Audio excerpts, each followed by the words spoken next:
Guys, अगर आपको India में 1 लाख रुपए की नौकरी मिले और अमेरिका में $2000 की, और अगर आपसे कहा जाए कि इनमें से कौन सी नौकरी आप चूज करेंगे, तो शायद आपका जवाब होगा $2000, क्योंकि $2000 आज के इंडियन रुपीस के मुकाबले 1,62,000 रुपए के बराबर होते हैं। लेकिन ऐसा करके आप अपना ही नुकसान करेंगे। कैसे? चलिए मैं आपको बताता हूं। दरअसल जब आप दो देशों के बीच सैलरी कंपेयर करते हैं तो आपको पीपीपी यानी कि परचेजिंग पावर पैरिटी के बारे में पता होना चाहिए, जो आपको किसी भी दो सेम चीज की प्राइस को कंपेयर करके बता देता है। जैसे कि अगर आपको इंडिया में मिल रही 1 लाख रुपए की सैलरी को अमेरिका की $2000 की सैलरी से कंपेयर करना हो, तो आप पीपीपी कैलकुलेटर पर इन दोनों देशों में मिलने वाली सैलरी का अमाउंट डाल दीजिए और अब आप देख सकते हैं कि इंडिया में 1 लाख रुपए वाली सैलरी अमेरिका के $4321 की सैलरी के बराबर है, यानी कि अमेरिका की $2000 की नौकरी से दुगनी। यानी कि आप अगर $2000 की नौकरी चूज करते हैं तो आपको भयंकर नुकसान होता, पैसे भी नहीं बचते। गाइस, हनुमान जी के अलावा बहुत ही कम ऐसे भक्त हैं जिन्हें प्रभु श्री राम और श्री कृष्ण दोनों का सानिध्य मिला हो, और उनमें से एक थे जामवंत जी, जिनके जन्म के बारे में कहा जाता है कि समय बनने से पहले ही उनकी उत्पत्ति ब्रह्मा जी द्वारा हो गई थी। वो इतने बलशाली थे कि उनके शरीर में 1 करोड़ शेरों की शक्ति थी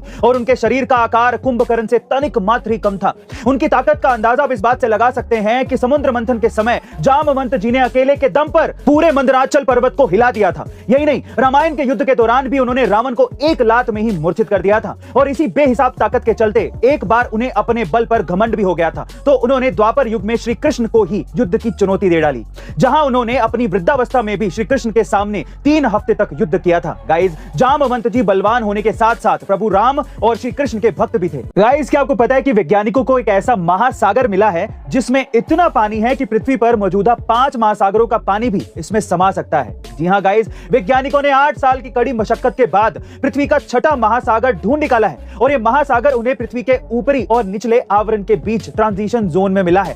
दरअसल वैज्ञानिकों की एक रिसर्च टीम साल 2014 में बोत्सवाना के एक दुर्लभ हीरे की खोज कर रही थी, और तभी उन्हें पृथ्वी से 650 किलोमीटर नीचे पानी का भंडार दिख गया, जिसमें पहले तो उन वैज्ञानिकों को लगा कि ये सिर्फ सरफेस वाटर है, लेकिन जब इसकी गहराई की जांच पड़ताल की गई तो पता चला कि ये तो अथाह पानी से भरा हुआ विशाल महासागर है। बहरहाल वैज्ञानिकों का तो यह भी मानना है कि 6ठा महासागर भविष्य में धरती की गहराइयों में छिपे अनंत रहस्यों पर से पर्दा उठा सकता है, और हमें ऐसे कई राज का पता लग सकता है जो शायद इंसानों की सोच से भी परे हो। वैसे गाइस, आपको क्या लगता है कि क्या राज छुपा होगा धरती के नीचे मिले इस रहस्यमयी महासागर में? गाइस, आशा पारेख को फिल्म जगत के सबसे बड़े सम्मान दादा साहेब फाल्के अवार्ड से सम्मानित किया गया है, लेकिन क्या आप ये जानते हैं कि आशा पारेख की सफलता के पीछे एक बड़ा संघर्ष भी छुपा हुआ है? जी हाँ गाइस, ये बात है साल 1942 की, जब भारत छोड़ो आंदोलन अपने चरम पर था, और तब आशा पारेख की मां सुधा पारेख प्रेग्नेंट थी, लेकिन बावजूद इसके उनकी मां ने इस आंदोलन में बढ़ चढ़कर हिस्सा लिया।